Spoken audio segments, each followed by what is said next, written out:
Hello Virgo, Sun, Moon, Rising, and Venus signs. Kamusta kayo? Sana po'y nasa mabuti kayong kalagayan. Welcome back po sa Star Tarot. At kung bago kayo rito, welcome din po kayo. Please subscribe, like, share my videos, and leave me a comment kung naka-resonate po kayo. Thank you. So, tignan natin kung ano yung mga mensahe para kay Virgo. Things falling apart. Ayan, so, tower moment ito Virgo. Tower moment. This is change na hindi ninyo sukat akalain, hindi ninyo yung may gulat factor ito na pagbabagong ito. But you know what? Medyo may discomfort lang kayong mararamdaman at first, pero this is the universe giving you an opportunity to rebuild a more stronger something sa buhay mo. Kung ano man ito. Kasi po pwedeng trabaho yan, po pwedeng hanap buhay ninyo yan, po pwedeng business din ninyo yan. So, depende po, pwedeng relationship yan.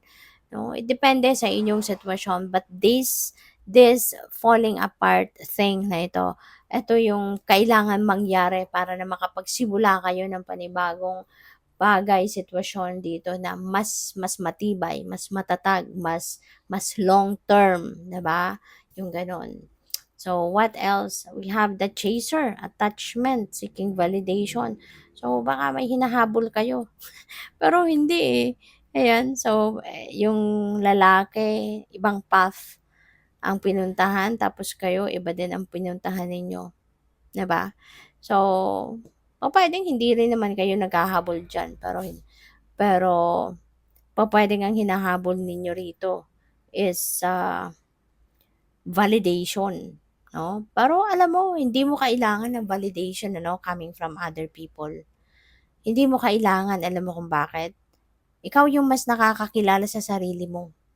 Mas kilala mo dapat yung sarili mo. Mas alam mo kung anong capability mo, mas alam mo kung anong kakayanan mo, ano yung kaya mong gawin. 'Di ba? Mas kilala mo sarili mo, kaysa ibang tao. Kaya hindi mo kailangan ng validation ng iba. Hindi mo kailangan na sabihin ng iba na, "Oo, magaling ka. Oo, hindi mo kaya 'yan. Ito kaya mo."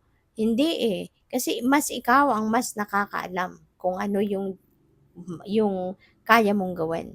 Ikaw yung mas nakakakilala sa sarili mo.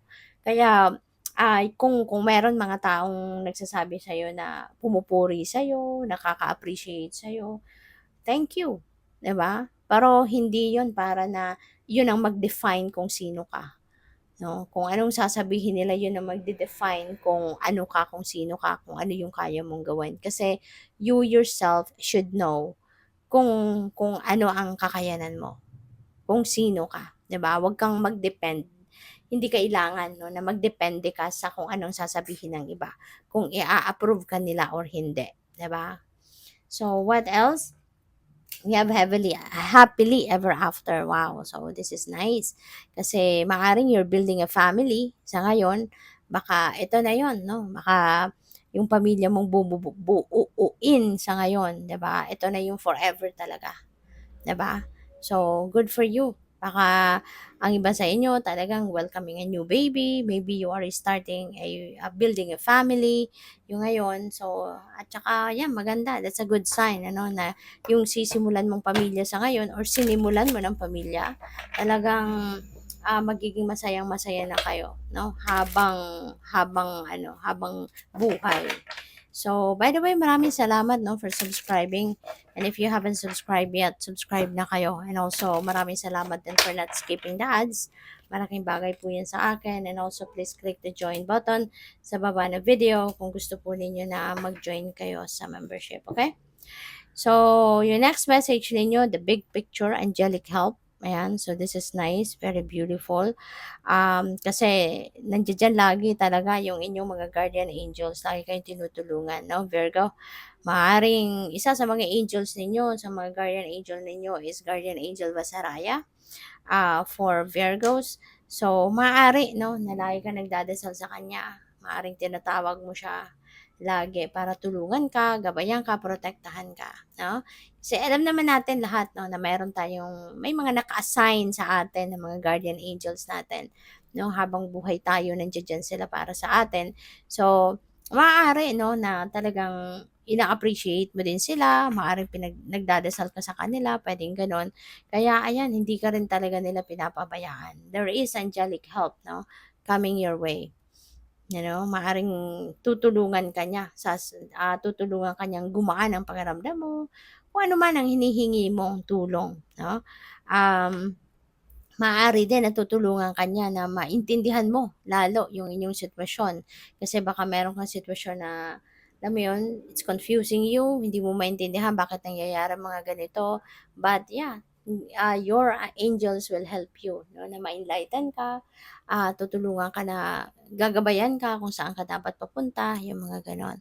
And big picture as well, no? Mayroon ditong sinasabing big picture. So, feeling ko dito, Virgo, maaaring kailangan mong tignan 'no, ang inyong sitwasyon na bigger lens.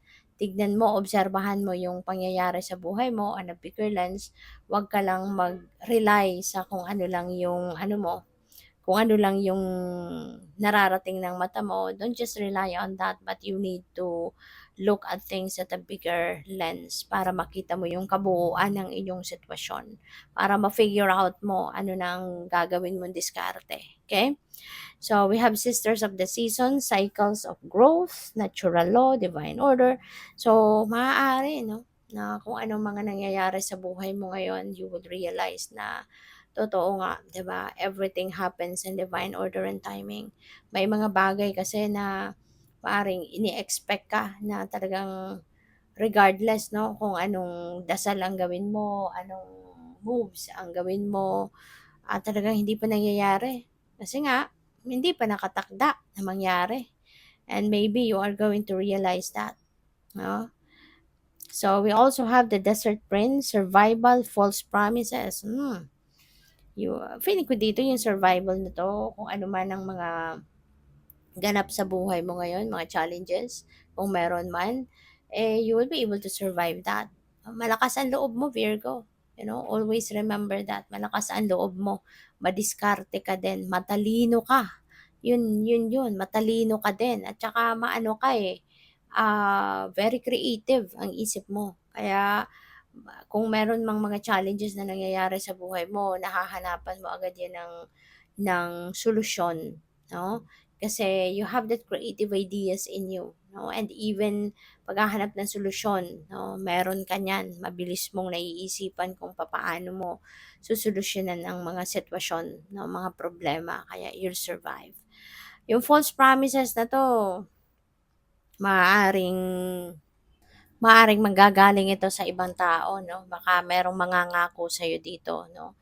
And yung pangako na 'to, mababaon lang sa limot. Alam mo yun, yung purpose, no? Feeling ko dito, maaaring merong mangako sa'yo, pero walang ano yan, hindi mangyayari yan, kasi hindi naman niya yan gagawin. Maaaring pangako lang yan, no? Mangangako lang, pero feeling ko dito, ang napi-pick up ko, ang pangakong yan, hindi rin yan tutuparin. Yung parang siguro maano ka lang, mangangako lang siya ng ganyan sa'yo para lang na maengganyo ka, puwedeng gano'n. Para lang na mag-approve ka of something, pero wala, hindi niya yan tutuparin, yan ang napi-pick up ko dito. So, but yeah, depende pa rin yan sa inyong sitwasyon, pero mararamdaman mo din yan, 'no? Mararamdaman mo kung ano din yung intensyon ng taong ito, kung sino man ito, na pupuwedeng merong pangakong sasabihin sa'yo. Pero 'wag kang maniniwala, 'no? Huwag kang maniniwala ng basta-basta kung wala ka din namang pinanghahawakan, 'di ba? So, do not just rely on the words, kasi ang dami ng sinungaling sa ngayon, ang dami ng manloloko.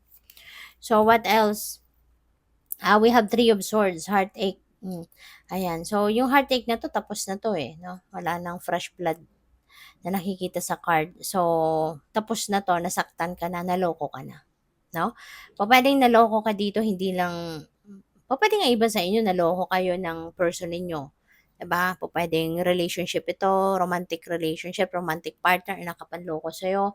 Pwede rin naman na hindi. Pwedeng kaibigan, pwedeng kanegosyo, pwedeng kliyente ninyo, customer ninyo, na nanloko sa'yo.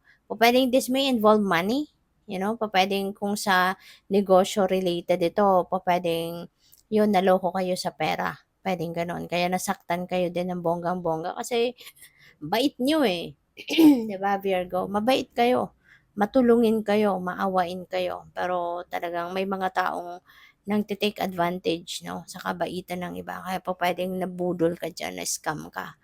The Sun, holy moly, Virgo, this is really beautiful. So, i-claim na natin ito, claim mo na 'to, the Sun. This is the angel of happiness na talagang dadalawin ka, at magiging masayang-masaya ka. Things are going to change for the better.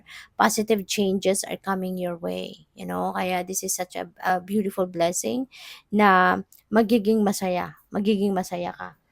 Magiging maayos din ang lahat. Things are going to shift for the better. So positivity will come towards you, magiging successful ka, mga problema, negosyo, pera, ay pupuwedeng maging successful ka na sa mga bagay na iyan. So we have Knight of Cups, spirituality. So pupuwedeng ngayon you will have spiritual awareness, spiritual development, maaaring may mga awakening na nangyayari din para sa inyo sa ngayon. Maaaring mas ma-appreciate mo ngayon lalo yung yung spirit team mo, mas ma-appreciate mo ngayon yung mga angels mo, mga ganyan, mas closer siguro kayo ngayon sa divine universe. So good luck. Thank you for watching. Love and light. Namaste.